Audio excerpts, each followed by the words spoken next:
ढूंढता फिरता हूँ मैं एक बाल अपने आप को, आप ही गोया मुसाफिर, आप ही मंजिल हूँ मैं। खोज किसकी है? किसी और की नहीं, अपनी ही। पाना किसे है? वो बाहर नहीं है, भीतर है। जिसे हम तलाश रहे हैं वो हमारा स्वभाव है। इसलिए यात्रा पद यात्रा नहीं, यात्रा आत्म यात्रा है। यात्रा किसी और तक पहुंचने की नहीं है, यात्रा अपने तक ही पहुंचने की है। जो मिला ही हुआ है उसके प्रति जागना है। संपदा खोजनी नहीं है, सिर्फ आंख खोलनी है। ढूंढता फिरता हूं एक बाल अपने आप को, आप ही गोया मुसाफिर, आप ही मंजिल हूं मैं। यात्री भी तुम ही हो, यात्रा भी तुम ही हो, यात्रा का लक्ष्य और गंतव्य भी तुम ही हो। इसलिए बिना कहीं जाए भी पहुंचना हो सकता है। जहां बैठे हो वहीं बैठे बैठे भी पहुंचना हो सकता है। जरा भी बिना हिले डुले भी पहुंचना हो सकता है। और जो बाहर खोजने गए वो भटक गए। यात्रा पहले कदम से ही गलत हो गई। जिन्होंने सोचा बाहर है, पहले से ही चूक गए। कहीं जाना नहीं, अपने पास आना है। कहीं खोजना नहीं, अपने भीतर जागना है। और जिसे ये बात समझ में आ गई वो तथाकथित धर्म के जाल से मुक्त हो जाता है।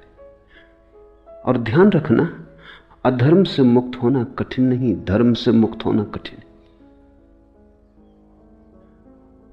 अधर्म तो अंधेरा जैसा है, दिया जलते ही अपने आप नष्ट हो जाता है। लेकिन तथाकथित धर्म राह पर पड़ी पत्थर की चट्टानों जैसा है, सिर्फ दिए के जलने से ही दूर नहीं हो जाता। और तथाकथित धर्म का बड़ा गहरा जाल प्रत्येक व्यक्ति के पास है। तुम्हें ऐसा व्यक्ति खोजना मुश्किल होगा जो न हिंदू है, न मुसलमान है, न ईसाई है, न जैन है, न बौद्ध है, न सिख है। कोई न कोई जाल पास है। खालिस आदमी खोजना मुश्किल है, और खालिस आदमी ही स्वयं तक आ सकता है। जिसे तुमने धर्म समझा है वो तुम्हारे बाजार का ही हिस्सा है, और जिसे तुमने मंदिर समझा है वो परमात्मा के नाम की दुकान है। कुछ दिन पहले मैं एक कहानी पढ़ता था। एक गांव में एक महाकंजूस था, यहूदी या कहीं मारवाड़ी। उसने कभी एक पैसा दान न दिया।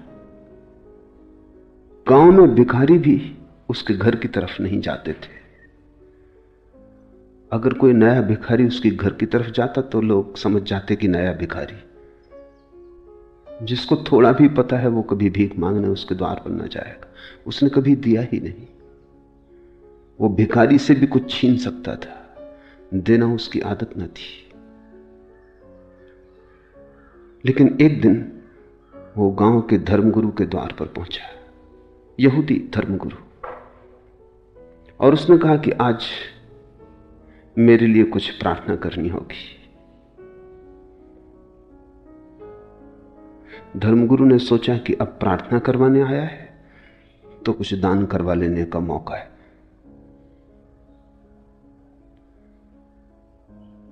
लेकिन यहूदी कंजूस भी सोच विचार के ही आया था। पूछा धर्मगुरु ने क्या प्रार्थना करनी है। उस कंजूस ने कहा कि मेरी पत्नी बीमार पड़ी है, मर जाए, ये प्रार्थना करनी। धर्मगुरु ने कहा दान क्या दोगे? उस कंजूस ने कहा कि जीवन अगर मांगता तब तो दान मांगना उचित भी था। मौत मांग रहा हूं, इसके लिए भी दान देना पड़ेगा। कुछ तो संकोच करो। वो मौत मांगते संकोच नहीं कर रहा है। कुछ तो थोड़ा ख्याल करो, कुछ तो दया करो। धर्मगुरु ने देखा कि इतना आसान नहीं है मामला। उसने कहा कुछ भी हो, मौत हो कि जीवन हो, प्रार्थना तो तभी हम करेंगे जब कुछ दान हो। उसने कहा अच्छा 1 रुपया दे देंगे। बहुत धर्मगुरु ने जोर डाला तो उसने कहा 2 रुपया दे देंगे। ऐसे कुछ बात बनती ना दिखी तो धर्मगुरु ने कहा सुनो, मौत की प्रार्थना की नहीं जा सकती। कोई उल्लेख ही नहीं है शास्त्र में कि किसी की मौत के लिए प्रार्थना कभी की गई हो।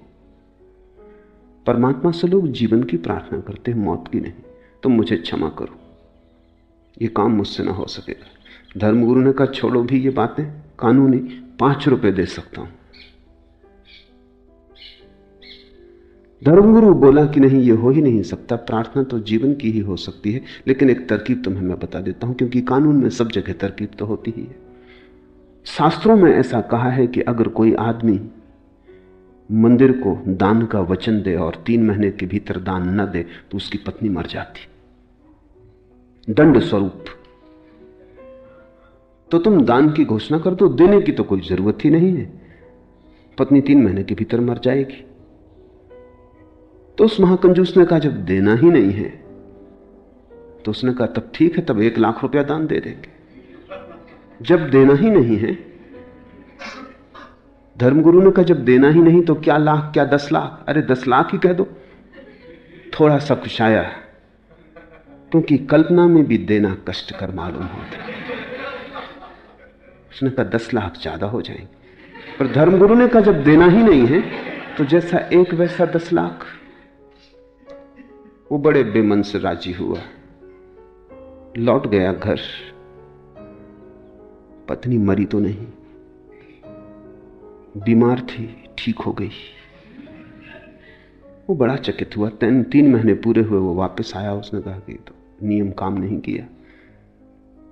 धर्मगुरु ने कहा कि देखो, शास्त्र कहता है दंड स्वरूप, एज ए पनिशमेंट, मगर तुम तो चाहते हो कि पत्नी मर जाए, इसलिए तुम्हें दंड तो ना होगा, ये तो पुरस्कार हो जाए।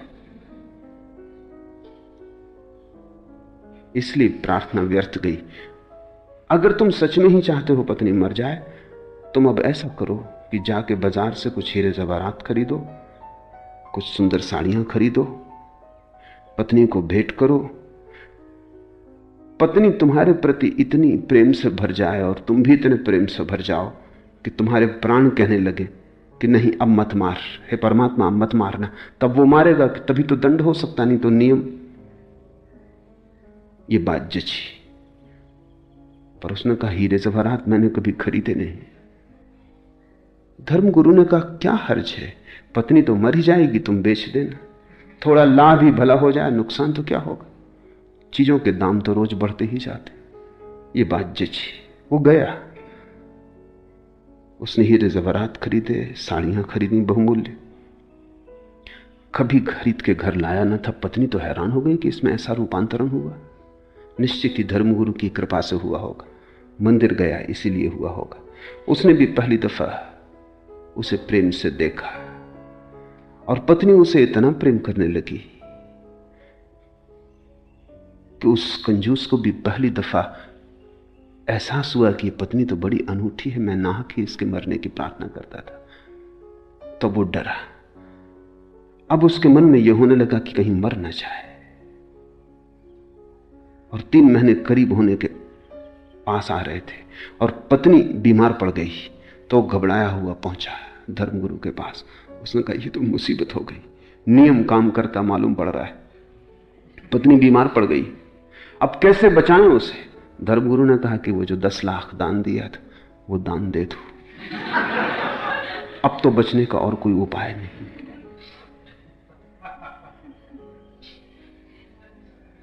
जिनको तुम मंदिर कह रहे हो वो तुम्हारे ही दुकान के आसपास बड़ी दुकानें, वहां भी व्यापार के वही नियम काम कर रहे हैं। धर्मगुरु तुम्हारे तुमसे भिन्न नहीं, हो भी नहीं सकते। नहीं तो तुम्हारे धर्मगुरु कैसे होंगे? तुम्हारे धर्मगुरु होने के लिए तुम्हारे जैसा ही होना जरूरी है। तुम्हारा ही गणित, तुम्हारा ही हिसाब, तुम्हारे ही मन का व्यवसाय, तुम्हारा मंदिर तुम्हारे जैसा है। ध्यान रखना, तुम्हारा मंदिर तुम्हारा है, परमात्मा का नहीं। तुमने ही बनाया है और तुमने जो मूर्ति स्थापित की है वो तुम्हारी ही मूर्ति होगी। परमात्मा की तो मूर्ति का तुम्हें पता भी कहां है। और तुम जिस मूर्ति के सामने झुके हो वो अपनी ही धारणाओं के सामने झुकना है। परमात्मा की कोई मूर्ति बनानी जरूरी नहीं, क्योंकि वो तो तुम में मूर्तिमान हुआ है। तुम्हें कहीं बाहर झुकने का सवाल नहीं, भीतर झुकने की कला आ जाए। ध्यान रखना, किसी के सामने भी झुकने का सवाल नहीं है, बस झुकने की कला आ जाए। झुकना तुम्हारा स्वभाव बन जाए। जिस दिन भी तुम भीतर झुकोगे तुम पाओगे मंदिर के सामने खड़े हो। जिस दिन भी भीतर तुम्हारी अकल टूटेगी, अहंकार गिरेगा, तुम पाओगे ये चिन्मय मंदिर तो सदा से भीतर था। मैं मृण्मय मंदिरों में खोजता था, आदमी के बनाए घरों में पुकार रहा था, और जिसे मैं खोज रहा था वो मेरे भीतर सदा मौजूद था। ढूंढता फिरता हूं एक बाल अपने आप को, आप ही गोया मुसाफिर, आप ही मंजिल हूं मैं। तुम ही हो भगवान और तुम ही हो भक्त, तुम ही हो पूजा, पुजारी, पूज्य। और जब तक तुम्हें यह बात स्मरण ना आ जाए तब तक तुम भटकते ही रहोगे। इसलिए बुद्ध न तो परमात्मा की बात करते हैं, न प्रार्थना की बात करते हैं। बुद्ध केवल ध्यान की बात करते हैं। अब प्रमाद, प्रमाद में मत लगे रहो, काम रति का गुणगान मत करो। प्रमाद रहित व ध्यान में लगा पुरुष विपुल सुख को प्राप्त होता है। एक एक शब्द समझ लेने जैसा है। प्रमाद में मत लगे रहो। जैसे तुम जी रहे हो वो जीवन प्रमाद का है। प्रमाद का अर्थात मूर्छा का, वो जीवन तंद्रा का है। कभी कभी तुम भी जागते हो तो तुम्हें भी लगता है तुम व्यर्थ ही जी रहे हो। ऐसा आदमी खोजना मुश्किल है जिसे कभी कभी झलक ना आती हो कि मैं क्या व्यर्थ जी रहा हूं। किसी दिन सुबह उठ के ऐसा लगता हो क्या सार है इसमें। रोज उठता हूं, रोज जागता हूं, दौड़ता हूं, बाजार है, दौड़ धूप है, आपाधापी है, कमाना है, सांझ फिर सो जाना है, फिर सुबह उठाना। सुबह होती, शाम होती, उम्र यूं ही तमाम होती, लेकिन किस लिए? क्या प्रयोजन है इस सब का? एक दिन ऐसे ही दौड़ते दौड़ते राह में गिर जाऊंगा, धूल धूल से मिल जाएगी। क्या परिणाम होगा इस सब यात्रा का? और तुम कोई पहले नहीं हो। तुम जिस धूल पर चल रहे हो वो न मालूम कितने लोगों को अपने में समा चुकी। तुम जिसे रास्ता कहते हो वहां कितने लोगों का मरघट नहीं बन गया है। थोड़े गौर से अपनी चारों तरफ देखो तो दिखाई पड़ेगा आग बुझी हुई इधर, टूटी हुई तनाव उधर। क्या खबर इस मुकाम से गुजरे हैं कितने कारवां। जरा गौर से देखो अपने चारों तरफ, आग बुझी हुई इधर, टूटी हुई तनाव उधर। कितने खंडर पड़े। कहीं आग बुझी पड़ी है जैसे किसी ने कभी जल्दी थोड़ी ही समय पहले रोटी बनाई हो। चीजें टूटी फूटी पड़ी हैं, कोई गुजरा है। क्या खबर इस मुकाम से गुजरे हैं कितने कारवां। कितने लोग, कितने यात्री इस मुकाम से गुजर चुके और खो गए। उनका कोई चिन्ह भी खोजे नहीं मिलता। ऐसे ही तुम भी खो जाओगे। यह बोध सभी को कभी ना कभी पकड़ लेता है, लेकिन तुम इसे झुठला देते हो। तुम अपने को संभाल लेते हो। तुम्हारा संभालने का मतलब क्या है? तुम अपने को संभलने नहीं देते। जब कभी संभलने का क्षण आता है तुम फिर अपने पुराने ढांचे में लग जाते हो। दौड़ के दुकान पे पहुंच जाते हो, या रेडियो खोल लेते हो, या अखबार पढ़ने लगते हो, या किसी से बातचीत करने में लग जाते हो। घबराहट होती है कि ये क्षण खतरनाक हो सकते, क्योंकि इन्हीं क्षणों में वैराग्य जन्मता है, इन्हीं क्षणों में संन्यास का जन्म होता है। तुम यहां वहां उलझा लेते हो ताकि ये खतरनाक बातें तुम्हें दिखाई ना पड़े। तुम किसी झूठ में तल्लीन हो जाते हो।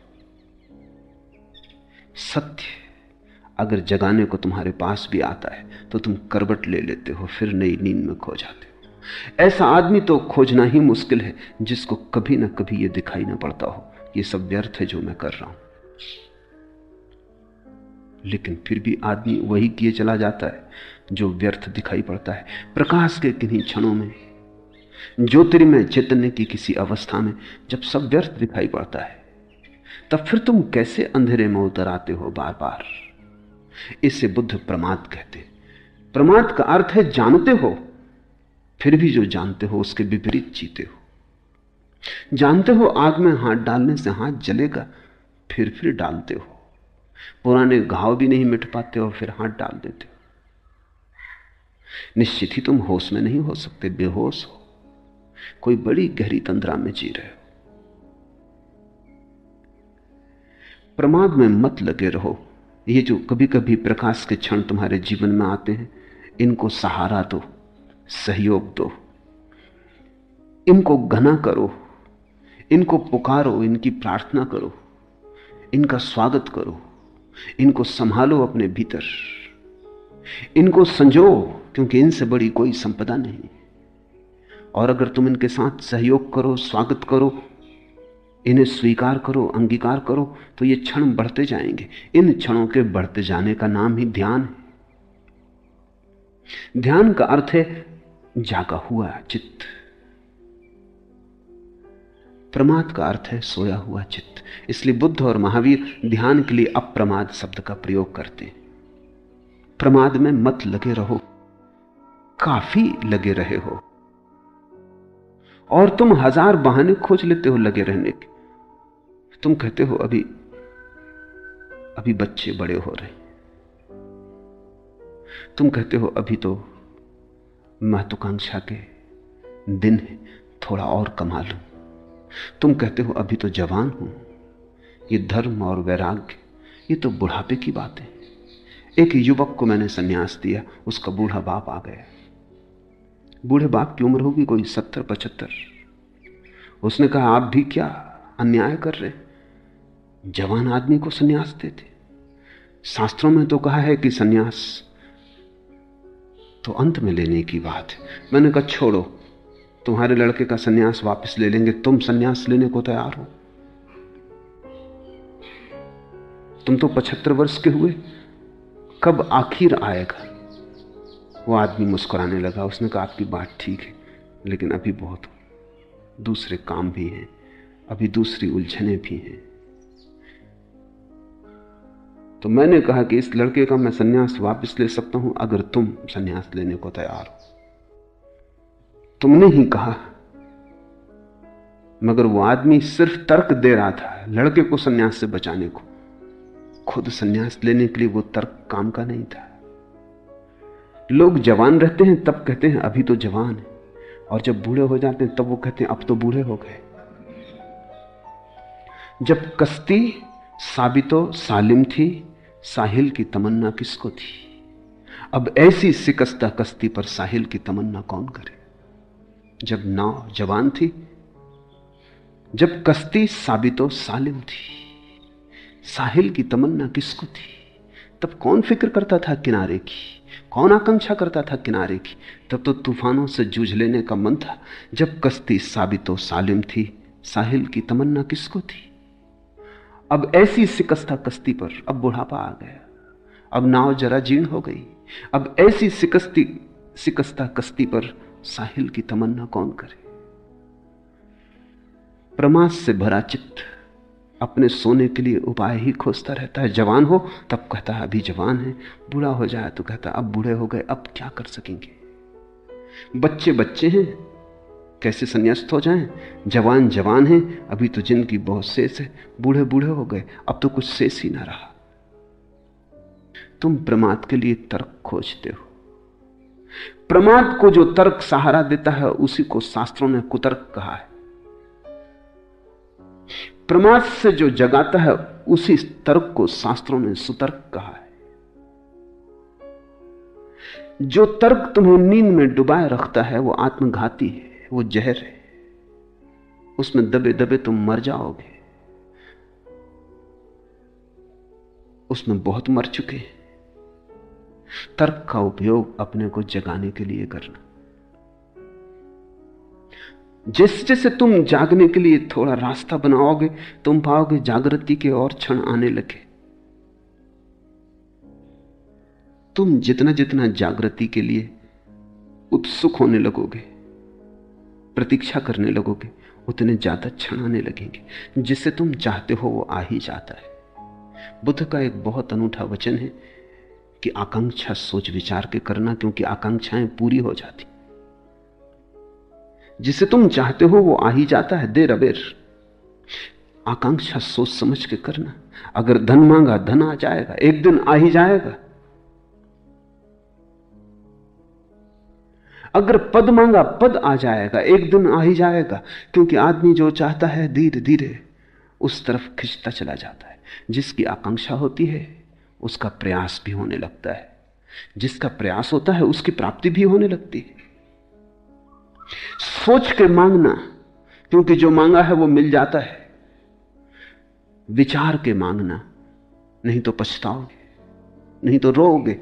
क्योंकि इतने दिन मांगने में गए, इतने दिन जो मांगा उसको इकट्ठा करने में गए, अब वो मिल गया और कुछ भी नहीं मिला, कुछ और मांग लिया होता। प्रमाद में मत लगे रहो। पूरी जिंदगी जिसे तुम जिंदगी कहते हो एक गहरी नींद है, जिसमें तुम करते बहुत हो, होता कुछ भी नहीं, चलते बहुत हो, पहुंचते कहीं भी नहीं, जिसमें तुम सिर्फ मरते हो, जीते नहीं। कामरति का मत गुणगान करो, मत गुणगान करो वासना का। क्योंकि जितना तुम गुणगान करते हो अपने ही गुणगान से प्रभावित होते चले जाते हो। आदमी आत्मसम्मोहन में गिरता है। तुमने कभी सोचा, तुम जिस चीज का गुणगान करते हो वही चीज तुम्हारे मन में समाने लगती।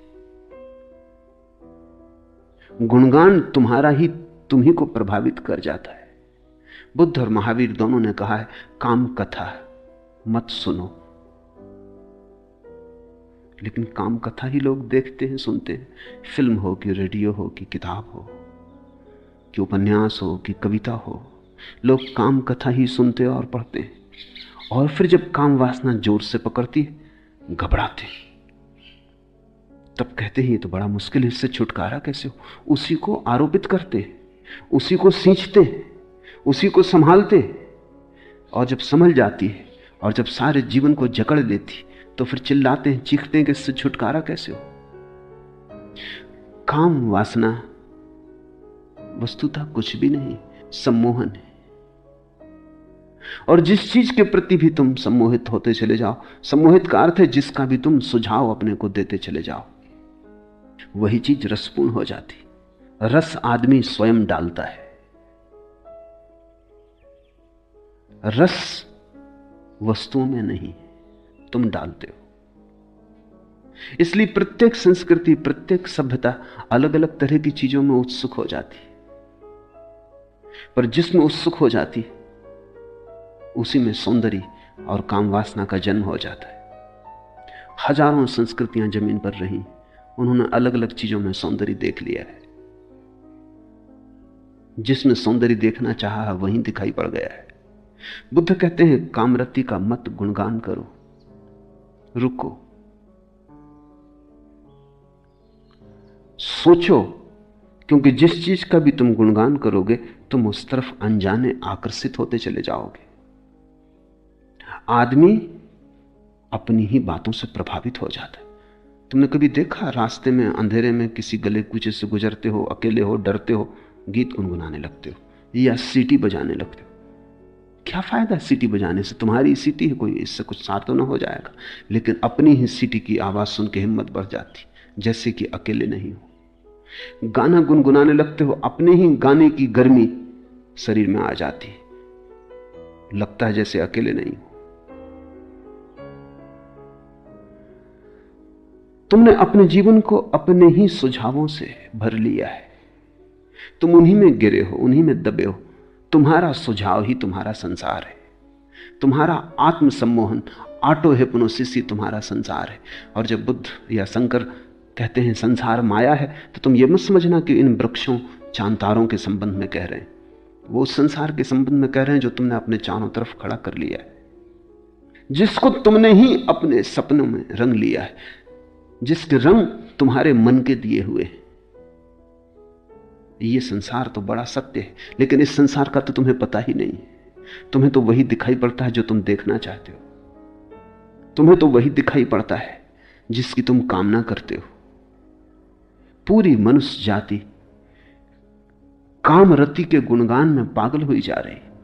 तुम्हारे कवि 100 में से 99% काम वासना का गुणगान करते। तुम्हारे उपन्यासकार काम वासना के शास्त्र लिखते। तुम्हारे फिल्म निर्माता काम वासना की फिल्में बनाते हैं। हर चीज काम वासना के आसपास घूम रही। अगर कार भी बेचनी हो तो एक नग्न स्त्री को या सुंदर स्त्री को उसके पास खड़ा करना पड़ता। कार नहीं बिकती, सुंदर स्त्री बिकती। कुछ भी बेचना हो, दंत मंजन बेचना हो कि टूथपेस्ट बेचना हो, तो एक स्त्री के हंसते हुए दांत दिखाई पड़ने चाहिए। वो दांत बिकते। कुछ भी, छोटी सी चीज से लेकर बड़ी चीज तक, सारे बाजार में काम वासना बिकती। और फिर तुम राम को पाना चाहते हो, मुश्किल में पड़ जाते हो, अपना ही दलदल खड़ा कर लेते हो, उसमें खुद ही उलझ गए हो। बुद्ध कहते हैं कामरति का मत गुणगान करो, क्योंकि वो गुणगान तुम्हें सुलाएगा, वो लौरी बन जाएगा और तुम प्रमाद में डूब जाओगे। अगर गुणगान ही करना है तो निर्वाण का करो, मोक्ष की चर्चा करो। अगर गुणगान ही करना है तो सत्य का करो, सपनों का नहीं। लेकिन सत्य को सुनने को कौन आता है? सत्य का गुणगान सुनने की किसको इच्छा है? सत्य की बात ही सुन के कड़वी लगती, क्योंकि सत्य तुम्हारे सपनों को तोड़ता है। सत्य दुश्मन जैसा मालूम पड़ता है। इसलिए तो बुद्धों को हम पत्थर मारते हैं, जीसस को सूली पे लटका देते हैं, सुकरात को जहर पिला देते हैं। हम बर्दाश्त नहीं करते इन लोगों को। ये खतरनाक है। हम मजे से सो रहे हैं और गहरी नींद ले रहे हैं और बड़े मधुर सपनों में डूबे, और ये नासमझ आके जगाने लगते कि जागो, सुबह हो गई। जैसे सर्दी की रात, अगर तुमने किसी को कहा है सुबह उठा देना, हालांकि तुमने ही कहा है, लेकिन सुबह जब वो तुम्हें उठाता है तो मन में नाराजगी आती कि ये दुष्ट आ गया, कहा तुम्ही ने था। तो जब साधारण सर्दी की रात में सुबह उठने में ऐसी कठिनाई हो जाती, लोग अलार्म घड़ी को उठा के पटक देते। अलार्म घड़ी का क्या कसूर है? तुम्ही ने भरा था अलार्म, तुम्ही ने बिस्तर के पास रखी थी। तो तुम सोचो, जब जन्मों जन्मों के जीवन की तंद्रा के बाद कोई बुद्ध पुरुष से तुम्हारा सौभाग्य से मिलना हो जाता, तो तुम्हें दुर्भाग्य ही मालूम पड़ता है कि ये कहां की मुसीबत हो गई। चुपचाप मजे से सपना लिए जा रहे थे, एक करवट और लेते, थोड़ा और सो लेते। ध्यान रखो, अगर तुम बुद्ध पुरुषों की वाणी भी सुनते रहो तो भी धीरे धीरे तुम पाओगे तुम्हारे आसपास जो झूठ का एक जाल था वो खिसकना शुरू हो गया। सत्य की एक किरण भी गहन से गहन अंधेरे को तोड़ने में समर्थ है। छोटी सी किरण, जन्मों का अंधेरा भी टूट जाता है। प्रमाद में मत लगे रहो, कामरति का मत गुणगान करो। प्रमाद रहित व ध्यान में लगा पुरुष विपुल सुख को प्राप्त होता है। एक ही सुख है और वो सुख है स्वयं में रमण। एक ही सुख है, वो सुख दूसरे में रमण का नहीं है। काम वासना का सार है दूसरे में सुख की आशा। ध्यान का सार है स्वयं में सुख की खोज। बस ये दो ही यात्राएं हैं, या तो दूसरे को खोजो या अपने को। जिसने दूसरे को खोजा वो अपने को न खोज पाया, जिसने अपने को खोजा उसे दूसरे की खोज की जरूरत ही ना रही। जिसने अपने को पा लिया उसने सब पा लिया। एक सूफी फकीर हुआ बहाउद्दीन, उसकी बड़ी ख्याति थी, उसके शब्द बड़े गहरे थे। उसका व्यक्तित्व बड़ा अनूठा था। दूर दूर से लोग यात्रा करके उसके पास आते, लेकिन सभी ठीक कारणों से आते थे ऐसा नहीं, क्योंकि कारण तो तुम्हारे भीतर होता है। एक आदमी उसके पास इसलिए आ गया था और शिष्य हो गया था कि कैसे मैं भी इतना प्रभावशाली हो जाऊं जैसा बहाउद्दीन। बहाउद्दीन ने उसे देखते से कहा कि तुम गलत कारण से सही जगह आ गए हो। उस आदमी ने कहा, क्या मतलब? बहाउद्दीन ने कहा कि तुम अपने को बदलने नहीं आए हो, अपने को सजाने आ गए हो, और तुम मेरे पास ध्यान करने नहीं आए हो। तुम्हारी उत्सुकता अभी भी पर में, तुम दूसरों को प्रभावित करना चाहते हो, और यही तो ध्यान के विरोध में। तुम सोच समझ के आओ। उस आदमी को बात तो सही लगी कि वो आया तो इसीलिए है कि दूसरे उससे कैसे प्रभावित हो, कैसे वो भी एक गुरु हो जाए। गुरु होने की आकांक्षा काम वासना है। बहाउद्दीन ने कहा, क्योंकि उसकी नजर, तुम्हारी नजर इस पे है कि दूसरे मुझे कैसे माने, कैसे पूजे। ध्यानी इस बात की चिंता करता है कि कैसे मैं स्वयं हो जाऊं। कोई पूजेगा नहीं पूजेगा ये उसके विचार में भी नहीं आता। कोई पूजेगा या पत्थर मारेगा ये दूसरे समझे। ध्यानी अपने में डूबता है। उसको बात तो लगी। अब उसको बहाउद्दीन के सामने आना भी मुश्किल हो गया, तो वो छिप के आने लगा। ये देखने की जरूर कोई तरकीब होगी इस आदमी की जिसकी वजह से इतने लोग प्रभावित। एक दिन बहाउद्दीन ने अपने खीसे से एक हीरा निकाला और कहा कि यह हीरा ऐसा ही मूल्यवान है जैसा सत्य मूल्यवान होता है, और यह हीरा बड़ा चमत्कारी है। उस आदमी ने सोचा कि मिल गई बात, इसी हीरे की वजह से यह आदमी इतना प्रभावी है। रात छिप गया वो। जब सब सो गए, वो अंदर गया, खीसे में बहाउद्दीन का हीरा निकाल के भाग खड़ा हुआ। लेकिन हीरा लेके उसने बड़ी कोशिश की, कोई प्रभावित ना हो, हाथ में रख के बैठा रहे, कोई पूजा ना करे। वो बड़ा परेशान हुआ कि मामला क्या है, हीरा तो वही है।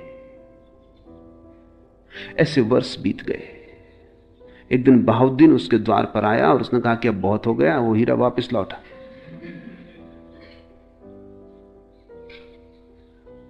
उस आदमी ने कहा, लेकिन मैं इसी हीरे के बल बड़ा प्रभाव पैदा करने की कोशिश कर रहा हूं, कोई प्रभावित ही नहीं होता, मामला क्या है? बहाउद्दीन ने कहा, जब तक तू हीरा ना हो जाए तब तक तेरे हाथ में आया हीरा भी पत्थर हो जाए, और तू अगर हीरा हो गया तो तेरे हाथ में आया हुआ पत्थर भी हीरा हो जाता। तू कब तक बाहर की चीजों में परेशान रहेगा?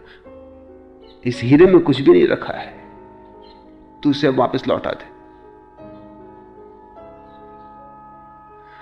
उस दिन जानता था कि तू छिपा है, इसलिए हीरा निकाला था ताकि तुझसे छुटकारा हो। जब तू रात निकाल के ले गया जेब से, तब भी मैं जागा था, क्योंकि योगी कहीं सोता है।